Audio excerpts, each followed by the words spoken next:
Good morning all of you. सारे बहन भाई ने राम राम। तो पिछली वीडियो में अपन कराया था हरियाणा का गठन। तो आपको पता है हरियाणा का गठन हुआ उस समय हरियाणा में 7 जिले थे और वर्तमान में देखें तो हरियाणा में 22 जिले हैं। तो जो जिले हैं ना वो सीरीज वाइज हम कवर करेंगे और आज का हमारा जिला है रोहतक।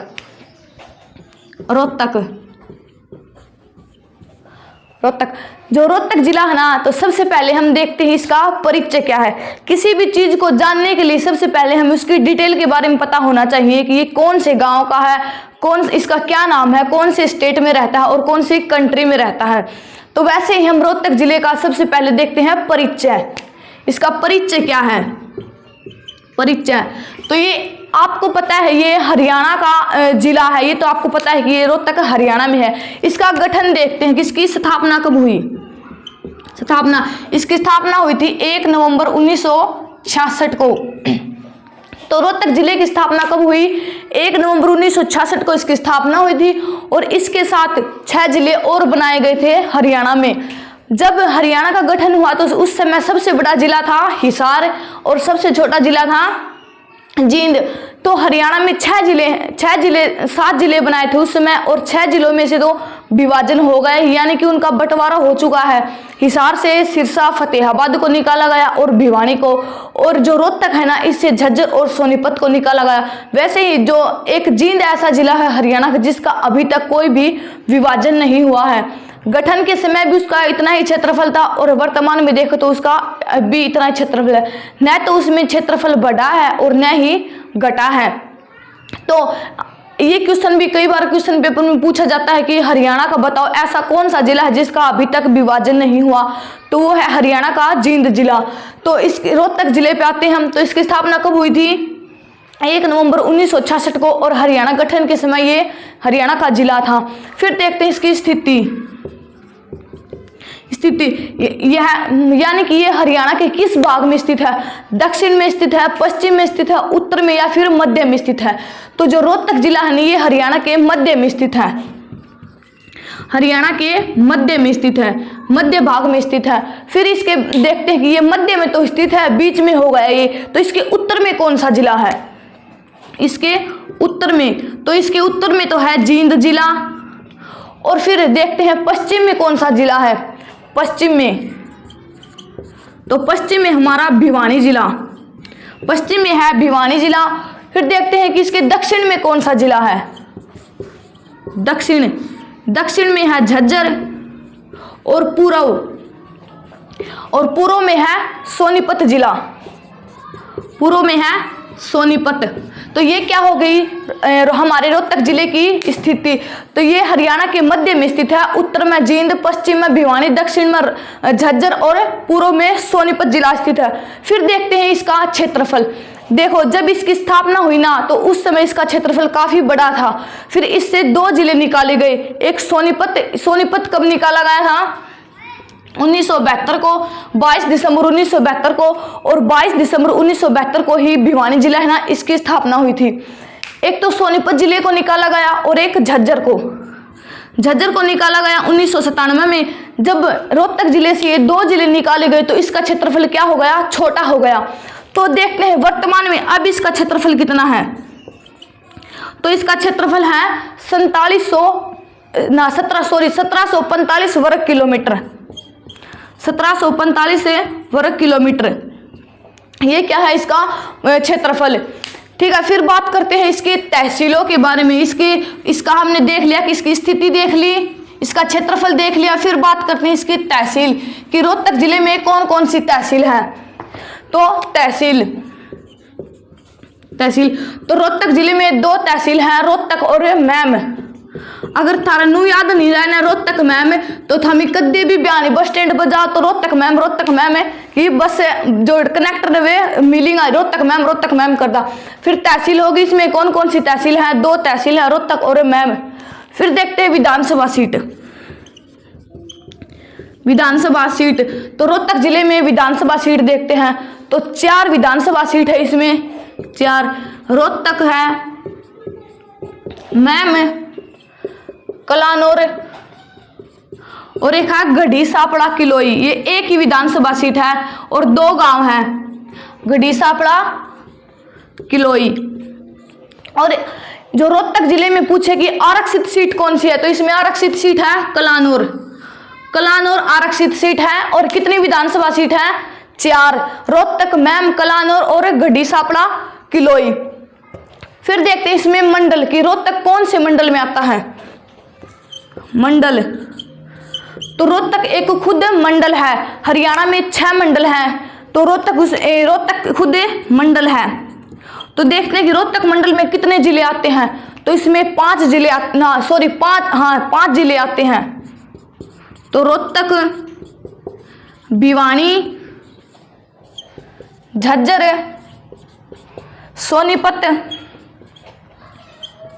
सोनीपत और चरखी दादरी। जो चरखी दादरी जिला है ना, 2016 में भिवानी जिले से निकाला गया है, यानी कि भिवानी जिले का विभाजन किया और चरखी दादरी को निकाला गया। तो ये रोहतक मंडल में कौन कौन से जिले आते हैं? रोहतक, भिवानी, झज्जर, सोनीपत और चरखी दादरी। और इस जो जिलों की दृष्टि से देखें, हरियाणा में सबसे बड़ा मंडल है ये। जिलों सबसे ज्यादा जिले इसी मंडल में है, रोहतक मंडल में। हरियाणा में सबसे ज्यादा जिले हैं, तो सबसे ज्यादा जिलों वाला मंडल ये रोहतक मंडल है ना, ये सबसे ज्यादा जिलों वाला मंडल है। और सबसे कम जिलों वाला मंडल तो कम है करनाल मंडल में। और सबसे ज्यादा जनसंख्या है फरीदाबाद मंडल में है। सबसे ज्यादा जनसंख्या हरियाणा में फरीदाबाद मंडल में। और कम जनसंख्या पूछे तो है गुरुग्राम मंडल में। कम जनसंख्या गुरुग्राम मंडल में है। ठीक है। और फिर आगे बात करते हैं इसके, ये क्या होगा, इसमें स्थिति हो गई, इसकी क्षेत्रफल हो गया, तहसील हो गई, विधानसभा सीट और मंडल भी हमने कर दिया। तो फिर देखते हैं इसका इतिहास कि हिसार जिले का क्या कुछ इसमें इतिहास है। इतिहास वो चीज होती है जो पहले इस जिले में घटित हो गई हो घटना, कुछ वर्षों या कुछ सालों पहले। तो अब हम करते हैं जो रोहतक है ना, इसका इतिहास।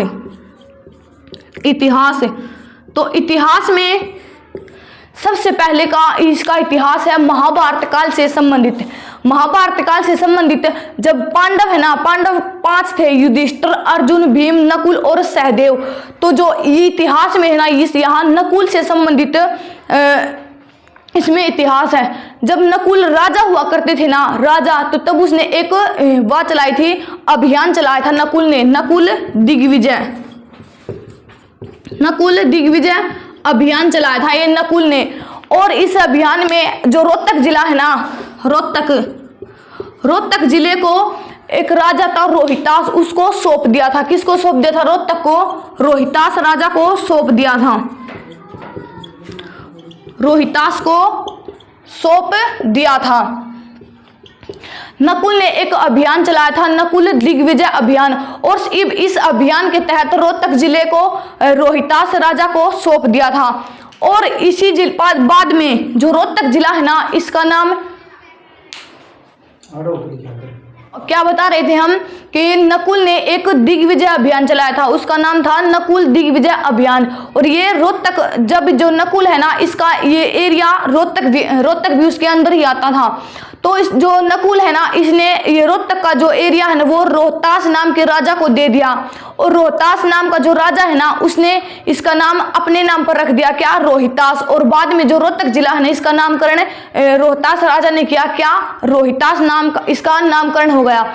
और एक कहानी और प्रचलित है इसके नामकरण से कि जो रोहतक जिला है ना, इसमें रोहिरा के पेड़ ज्यादा मिलते हैं। रोहिरा मतलब अपरली हरियाणवी भाषा में बताऊं तो रेवड़ा, रोहिरा के पेड़ ज्यादा मिलते हैं किसे? रोहतक जिले में। इस कारण भी इसका नाम रोहतक पड़ा है। और एक ये है कि राजा रोहतास के नाम पर इसका नाम रोहितास पड़ा है। और एक रोहिरा के पेड़ ज्यादा होने के कारण इसका नाम रोहतक पड़ा है। फिर आगे इतिहास में बात करते हैं हम।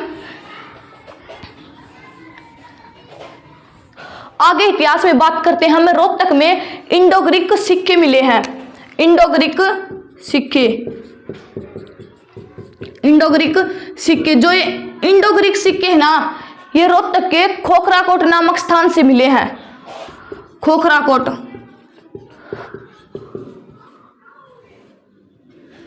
तो तो रोहतक में इंडो ग्रीक सिक्के मिले हैं प्राचीन काल के, और ये कहाँ से मिले हैं? खोखराकोट रोहतक से मिले हैं। फिर आगे बात करते हैं हम, जो रोहतक जिला है ना, इसमें हड़प्पा कालीन सभ्यता के स्थल भी मिले हैं, जैसे कि एक फरमाना रोहतक में एक गांव है फरमाना, वहां पर खुदाई हुई थी 2006 में। तो 2006 में जो फरमाना है ना, वहां पर खुदाई हुई थी और यहाँ पर हड़प्पा कालीन सभ्यता के साक्ष्य मिले हैं। और यहाँ पर जो साक्ष्य मिले हैं ना, उनमें से सबसे महत्वपूर्ण साक्ष्य मिला है जो लहसुन है ना, उसकी कली मिली है, यानी कि लहसुन की कली मिली है, लहसुन की कली। तो हरियाणा में है ना, ये फरमाना है ना, यहाँ से ही लहसुन की कली मिली है। और भी मिले हैं यहाँ पर, जैसे सिक्के मिले हैं, सिक्के, बहुत ज्यादा यहाँ पर वस्तुएं मिली है। और सबसे महत्वपूर्ण बात है कि यहाँ पर लहसुन की कली मिली है। फिर आगे इतिहास में बात करते हैं हम, आगे इतिहास में बात करते हैं हम, जो रोहतक जिला है ना, इसमें मस्जिदें हैं और ये प्राचीन काल की मस्जिदें हैं। एक है शीशे वाली मस्जिद,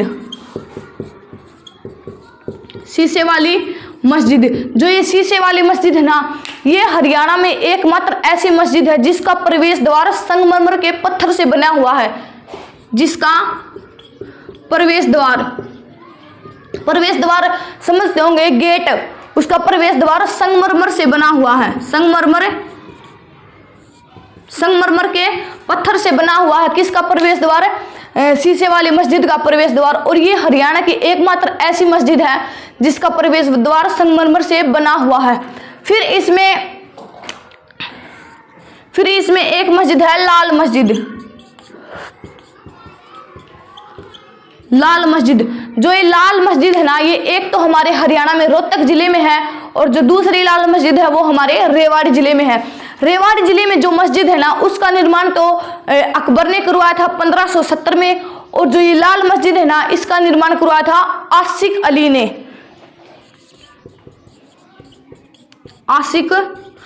ने, और इसका निर्माण करवाया था 1939 में।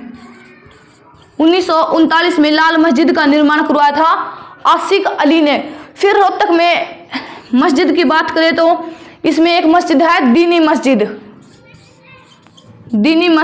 जो ये दीनी मस्जिद है ना, इससे बहुत ज्यादा बार क्वेश्चन पूछे जाते हैं कि दीनी मस्जिद बताओ हरियाणा के कौन से जिले में है, तो वो है रोहतक जिले में। इस मस्जिद जो ये दीनी मस्जिद है ना, इस मस्जिद में पहले मंदिर था और महावीर स्वामी का मंदिर था, वो महावीर स्वामी का मंदिर था।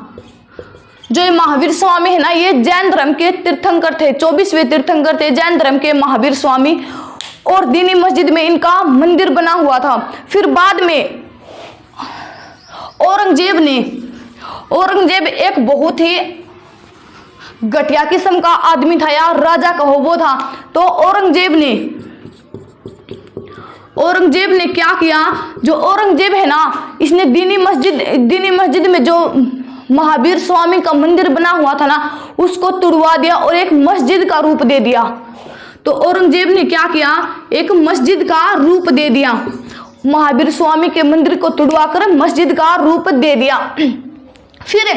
फिर आगे बात कर, जब 1947 में क्या हुआ था, हमारा भारत आजाद हुआ था, तो भारत सरकार ने आजादी मिलते ही क्या किया, जो ये मस्जिद है ना, इसको मस्जिद का रूप दिया था 1947 में इसको फिर से एक मंदिर का रूप दे दिया। किसने? भारत सरकार ने मंदिर का रूप फिर से दे दिया 1947 में। पहले औरंगजेब ने इसको तुड़वा दिया था, इसको मस्जिद का रूप दे दिया, फिर भारत सरकार ने इसको वापस मंदिर का रूप दे दिया। तो फिर इसमें एक मस्जिद और है, काजी मस्जिद। ये मस्जिद काजी ने बनवाई थी, इसलिए इसको क्या कहते हैं, काजी मस्जिद। ये मस्जिद किसने बनवाई थी? काजी ने बनवाई थी। क्लियर? अगर कुछ भी समझ में नहीं आया तो कमेंट करके बता सको हूं।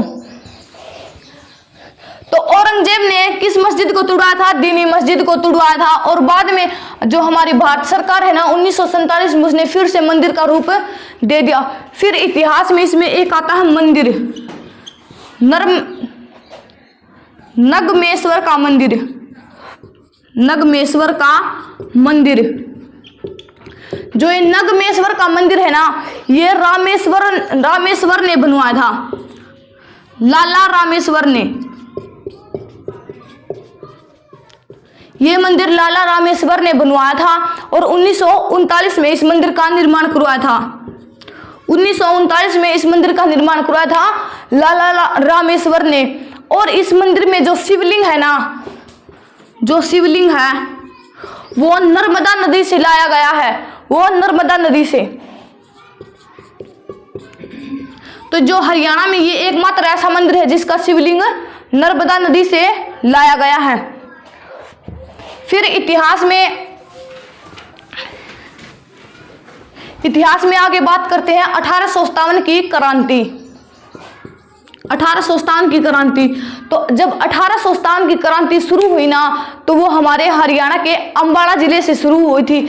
लेकिन उस क्रांति को शुरू करने से पहले ही एक गद्दार था श्याम सिंह, उसने सब अंग्रेजों को जाकर बता दिया। इस कारण जब 1857 की क्रांति शुरू तो हुई लेकिन पहले से ज्यादा भड़क गई, समय आने से पहले ही भड़क गई। इसलिए जब हमारे रोहतक जिले के बारे में जिक्र करें कि 1857 की क्रांति, रोहतक जिले से इसका नेतृत्व किसने किया था? तो विसारत खान ने। विसारत खान ने इसका नेतृत्व किया था। रोहतक जिले से 1857 की क्रांति का नेतृत्व किया था। तो फिर आगे इतिहास में बात करते हैं हम।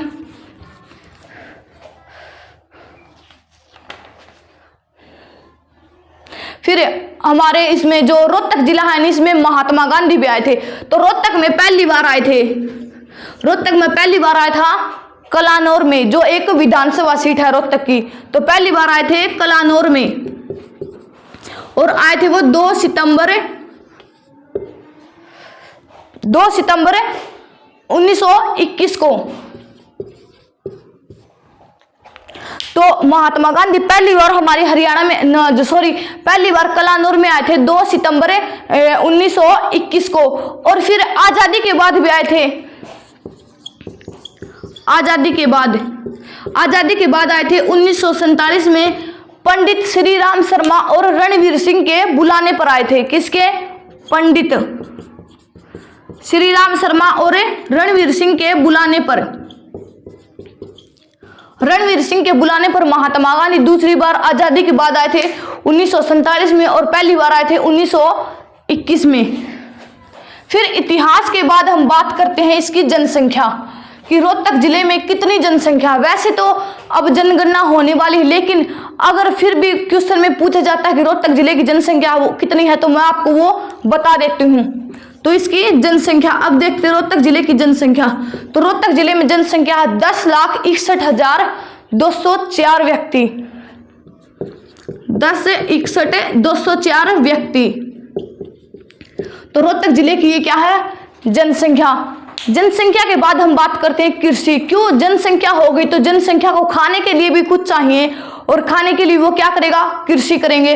तो फिर देखते हैं इसमें कृषि कि जो रोहतक जिले में जो लोग हैं ना उनको कौन सी कृषि पसंद है। तो वो सबसे पहले खाने में पसंद करते हैं गेहूं। प्रमुख फसल है यहाँ की गेहूं। और गेहूं के अलावा वो जो अन्य फसल उगाते हैं वो है चावल, कपास, जवार, बाजरा, चना और तिलहन वगैरह भी वो उगाते हैं। और एक बात, हमारे हरियाणा में सबसे ज्यादा जवार का उत्पादन रोहतक जिले में होता है। हरियाणा में सबसे ज्यादा जवार का उत्पादन रोहतक जिले में होता है। और सरसों का पूछा जाए तो महेंद्रगढ़ जिले में होता है। और जो बाजरा है ना, बाजरा इसका उत्पादन हमारे भिवानी जिले में होता है। क्लियर? तो सबसे ज्यादा जवार का उत्पादन होता है रोहतक जिले में और बाजरे का भिवानी में, और सरसों का पूछे तो महेंद्रगढ़ जिले में। फिर कृषि के बाद बात करते हैं हम उद्योग धंधों की। क्यों? खाने से काम थोड़ी चलता है, पैसे भी होने चाहिए।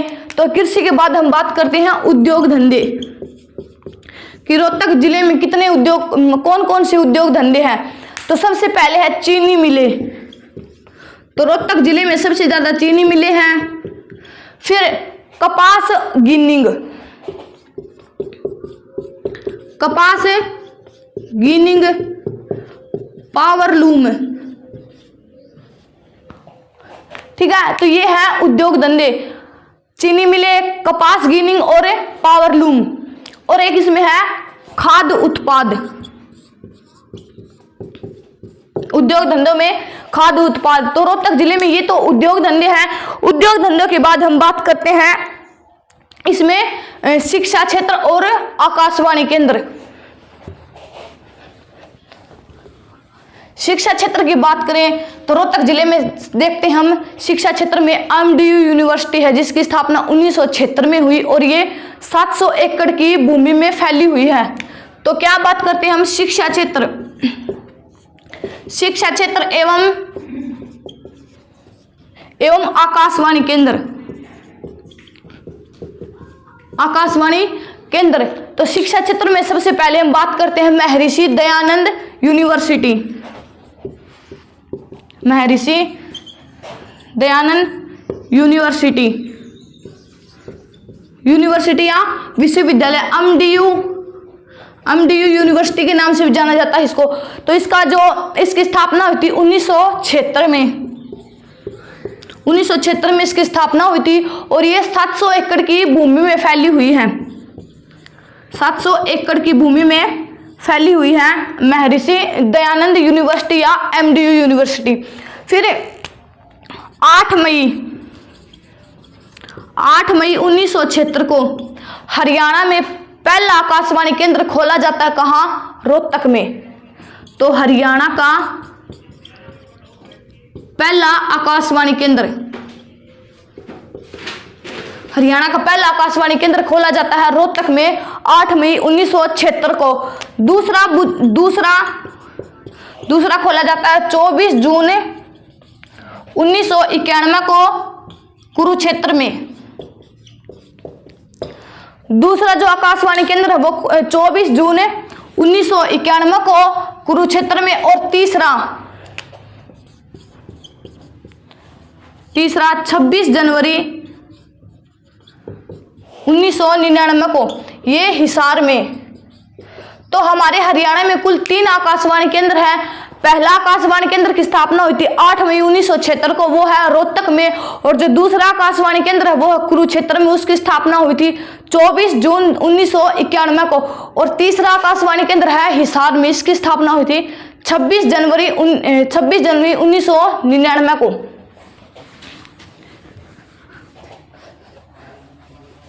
फिर इसमें है, फिर शिक्षा क्षेत्र में बात करते हैं BD शर्मा विज्ञान विश्वविद्यालय,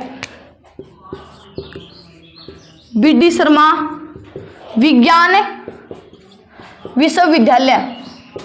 इसकी स्थापना हुई थी 2008 में। जो ये BD है ना, ये है हमारा हरियाणा का प्रथम मुख्यमंत्री भगवत दयाल शर्मा। तो BD शर्मा विज्ञान विश्वविद्यालय की स्थापना हुई थी 2008 में। फिर इसमें एक जो विश्वविद्यालय है बाबा मस्तनाथ विश्वविद्यालय, बाबा मस्तनाथ विश्वविद्यालय। इसकी स्थापना हुई थी 2012 में। बाबा मस्तनाथ विश्वविद्यालय की स्थापना हुई थी 2012 में। फिर शिक्षा क्षेत्र के बारे में बात करें तो इसमें कॉलेज भी है। इसमें एक कॉलेज है नेकीराम कॉलेज, नेकीराम कॉलेज। और अगले कॉलेज की बात करें तो जाट हीरोज कॉलेज। जो ये जाट हीरोज कॉलेज है ना, ये सर छोटू राम की याद में बनाया गया है, छोटू राम, ठीक है। तो शिक्षा क्षेत्र में BD शर्मा विज्ञान विश्वविद्यालय, इसकी स्थापना हुई थी 2008 में। फिर बाबा मस्तनाथ विश्वविद्यालय, इसकी स्थापना 2012 में। फिर इसमें कॉलेज है नेकीराम कॉलेज और जाट हीरोज कॉलेज। फिर शिक्षा क्षेत्र के बाद हम बात करते हैं इसमें प्रमुख व्यक्ति कि जो हमारा रोहतक जिला है उसमें प्रमुख व्यक्ति कौन कौन से हैं। प्रमुख व्यक्ति। प्रमुख व्यक्ति में सबसे पहले जिक्र करते हैं हम पंडित लक्ष्मीचंद। पंडित लक्ष्मीचंद, जो ये पंडित लक्ष्मीचंद है ना, ये हमारे हरियाणा में बहुत फेमस है, इसलिए इसको हरियाणा का सूर्य कवि कहा जाता है। ये कई बार क्वेश्चन में पूछा जाता है कि हरियाणा का सूर्य कवि किसे कहा जाता है, तो पंडित लक्ष्मीचंद को हरियाणा का सूर्य कवि। फिर जो इसमें प्रमुख व्यक्तियों में एक नाम आता है सर छोटू राम। जो सर छोटू राम है ना, इससे संबंधित बहुत ज्यादा क्वेश्चन पूछे जाते हैं कि सर छोटू राम का जन्म कब हुआ, तो इसका जन्म हुआ था 24 अक्टूबर 1891 को। सर छोटू राम का जन्म हुआ था 24 अक्टूबर 1881 है 1881 को। तो सर छोटू राम का जन्म 24 अक्टूबर 1881 को। और इसके बचपन का नाम भी पूछा जाता है, तो बचपन का नाम है इसका राय रिछपाल। तो इसके बचपन का नाम है राय रिछपाल। इसने अखबार भी प्रकाशित किए, तो इसके अखबार लिख लो। अखबार है, इसने 2 अखबार प्रकाशित किए थे। हिंदुस्तान तो 1905 में प्रकाशित किया था, और जो ये अखबार है ना, ये इंग्लिश भाषा में है, इंग्लिश या अंग्रेजी भाषा में प्रकाशित हुआ था सर छोटू राम का। और दूसरा जो अखबार है वो है जाट गजट। जाट गजट ये 1915 में प्रकाशित हुआ, 1915 में, और ये उर्दू भाषा में था। उर्दू भाषा में हिंदुस्तान अखबार इंग्लिश भाषा में था, और जाट गजट अखबार उर्दू भाषा में था। और हिंदुस्तान जो अखबार है ना, वो 1905 में, और जाट गजट 1915 में प्रकाशित किया। फिर इसके बारे में आगे इसने एक जो बच्चों के लिए स्कूल भी खोला, उसका नाम था, स्कूल का नाम था Jat high school. Jat high school भी सर छोटू राम ने बनवाया था। और फिर इसके बारे में आगे बात करते हैं कि इसको कितनी उपाधियां दी थी, कि अंग्रेजों ने इसको कौन कौन सी उपाधि दी। तो उपाधि तो इसको एक तो राय बहादुर की उपाधि मिली थी, राय बहादुर की उपाधि इसको दी थी 1927 में। 1927 में जो सर छोटू राम है ना, उसको राय बहादुर की उपाधि दी अंग्रेजों ने। फिर इसको अंग्रेजों ने सर की उपाधि दी, इसने 1937 में। अंग्रेजों ने 1937 में सर छोटू राम को सर की उपाधि दी, और राय बहादुर की उपाधि 1927 में दी। फिर जो सर छोटू राम है ना, इसने पार्टी भी बनाई थी। तो इसने 2 पार्टियां बनाई थी, एक तो यूनियनिस्ट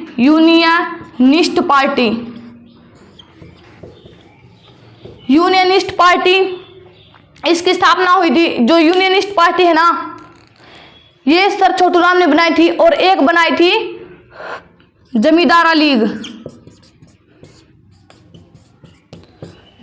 लीग। तो सर छोटू राम ने 2 पार्टियां बनाई, यूनियनिस्ट पार्टी और जमींदारा लीग। इसके बाद हम बात करें तो इसके बारे में, इसके उपनाम, जनता ने इसको उपनाम भी दिए। तो जनता ने इसको कहा जमींदारों का मसीहा, और किसानों का मसीहा किसको कहा जाता है, चौधरी देवीलाल को। ठीक है, इसको कहा जाता है जमींदारों का मसीहा और नैतिक साहस की मिसाल। तो जनता ने इसको 2 उपनाम दिए, जमींदारों का मसीहा और नैतिक साहस की मिसाल। और इसका जो जन्म स्थान है ना, वो रोहतक के गढ़ी सापड़ा में हुआ। गढ़ी सापड़ा, जो ये गढ़ी सापड़ा है ना, वर्तमान में इसका नाम सर छोटू राम नगर रखा गया है। इसको अब सर छोटू राम नगर के नाम से जाना जाता है।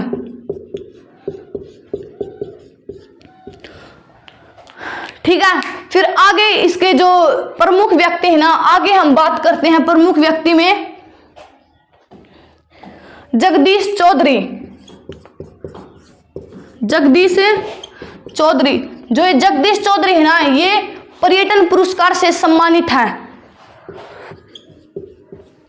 पर्यटन पुरस्कार, पर्यटन पुरस्कार से सम्मानित है जगदीश चौधरी।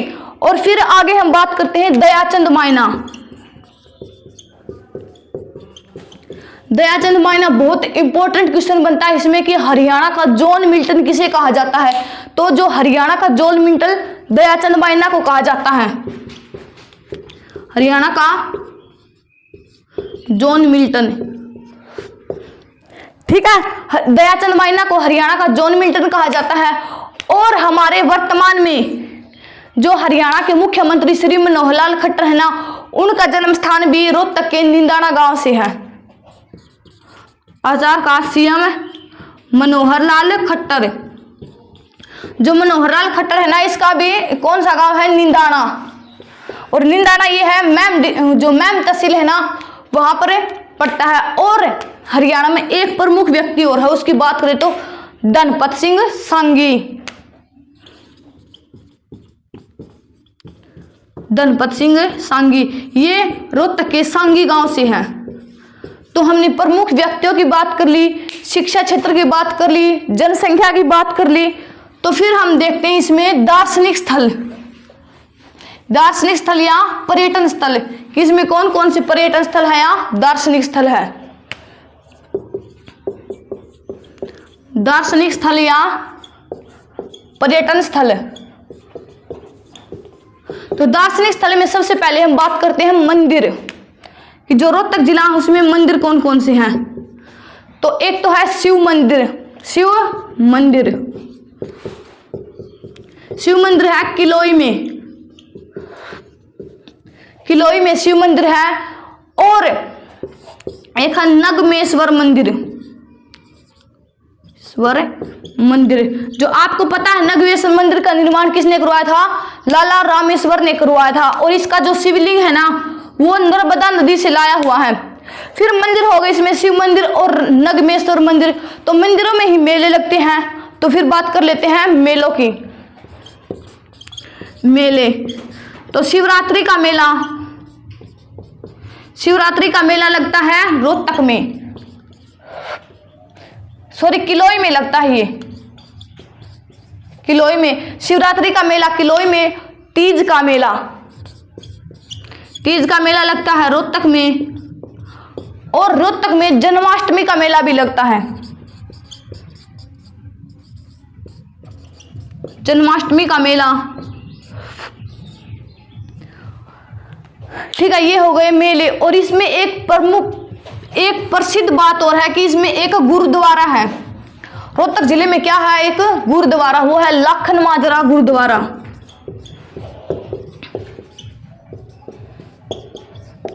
लाखन माजरा गुरुद्वारा, जो लाखन माजरा गुरुद्वारा है ना, इसमें भी मेला लगता है।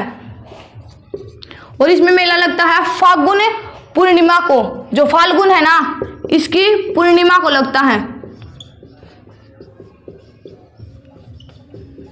और जो ये लाखन माजरा गुरुद्वारा है ना, ये लाखन माजरा एक गांव है, वहां है लाखन माजरा गांव में। फिर पर्यटन स्थल की बात करें तो इसमें पर्यटन स्थल है दीनी मस्जिद,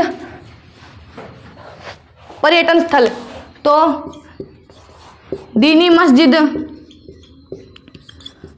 लाल मस्जिद, काजी मस्जिद, और है दीनी मस्जिद, लाल मस्जिद, काजी मस्जिद। ठीक है, तो इसमें ये पर्यटन स्थल है। और एक है शीशे वाली मस्जिद, जो शीशे वाली मस्जिद है ना, इसका प्रवेश द्वार संगमरमर से बना हुआ है। फिर पर्यटन स्थल में बात करें कि किला, इसमें एक किला भी है, किला, तो वो है मैम की बावड़ी, मैम की बावड़ी या ज्ञानी चोर की बावड़ी, मैम की बावड़ी या ज्ञानी चोर की बावड़ी। जो ये मैम की बावड़ी है ना, ये शाहजहां ने बनवाई थी, शाहजहां ने बनवाई थी। और बनाई थी साधो कलाल, एक व्यक्ति है उसने बनाई थी, साधो कलाल ने, साधो कलाल ने बनाई थी। और शाहजहां ने बनवाई थी ज्ञानी चोर की बावड़ी। फिर इसमें बात करते हैं हम दार्शनिक स्थल में ही चिड़ियाघर। चिड़ियाघर, तो रोहतक जिले में चिड़ियाघर है जिसको मिनी चिड़ियाघर के नाम से भी जाना जाता है। मिनी मतलब छोटा चिड़ियाघर। इसकी स्थापना हुई थी 1984 में, 1984 में, और 44 एकड़ में फैला है। ये 44 एकड़ के क्षेत्रफल में फैला है और इसकी स्थापना हुई थी 1984 में। हरियाणा में 3 चिड़ियाघर हैं। पीपली चिड़ियाघर वो कहाँ है? कुरुक्षेत्र में। रोहतक चिड़ियाघर और भिवानी चिड़ियाघर। फिर देखते हैं इसमें झील, पर्यटन स्थल में आती है झील कि रोहतक जिले में कौन सी झील है? तो झील रोहतक में है एक तिलियार झील। तिलियार झील। और हरियाणा की सबसे बड़ी झील है दमदमा झील, वो कहाँ है? गुरुग्राम में। और सबसे छोटी झील है ब्लू वर्ल्ड झील, वो है हिसार में, और उसका क्षेत्रफल है 12 एकड़ में फैली हुई है ब्लू वर्ल्ड झील। तो पर्यटन स्थल में हमने देखो रोहतक की स्थिति कर ली, इसका क्षेत्रफल कर लिया, जनसंख्या कर ली, वो क्या है, शिक्षा क्षेत्र कर लिया, और प्रसिद्ध व्यक्तित्व भी कर लिए। और फिर इसमें देखते हैं विशेष क्या है कि विशेष, तो रोहतक जिला है ना, इसमें विशेष है कि हरियाणा में रेवड़ी और गज्जक प्रसिद्ध है। रोहतक की रेवड़ी व गज्जक प्रसिद्ध है। हरियाणा में रेवड़ी और गज्जक प्रसिद्ध है रोहतक की। और रोहतक में है उत्तर भारत की सबसे बड़ी मार्केट, उत्तर भारत की सबसे बड़ी कपड़ा मार्केट, उसका नाम है सोरी क्लोथमा कपड़ा मार्केट। सोरी क्लोथमा कपड़ा मार्केट ये कहाँ है? रोहतक में। और ये उत्तर भारत की सबसे बड़ी कपड़ा मार्केट है, ये कहाँ है? रोहतक में, और उसका नाम है सोरी क्लोथमा कपड़ा मार्केट। और विशेष में हम बात करते हैं कि पीजीआई, रोहतक में क्या है? पीजीआई। जो पीजीआई है ना, उसका नाम प्रथम हमारा जो मुख्यमंत्री कौन था? भगवत दयाल शर्मा, उसके नाम पर रखा गया है। पीजीआई का नाम प्रथम मुख्यमंत्री, प्रथम सीएम भगवत दयाल शर्मा के नाम पर। और फिर विशेष में आगे बात करते हैं हम,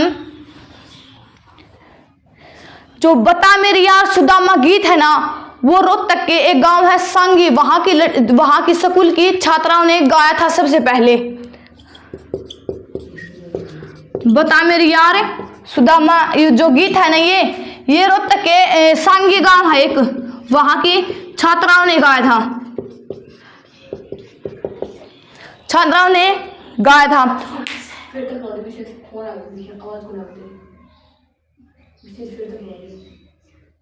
भाई ने पूछे ले बंद कर दे हो रही हो।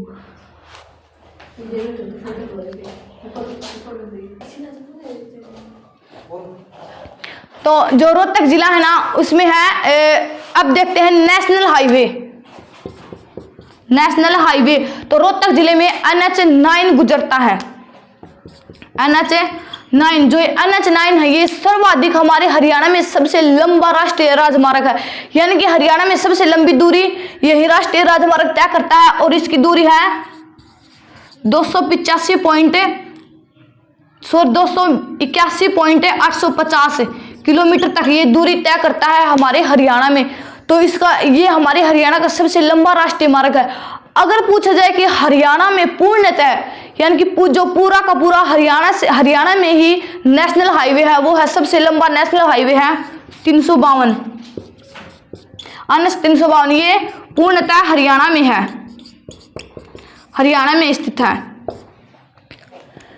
और भारत का सबसे लंबा नेशनल हाईवे है NH44, जो श्रीनगर से स्टार्ट होता है और कन्याकुमारी तक जाता है।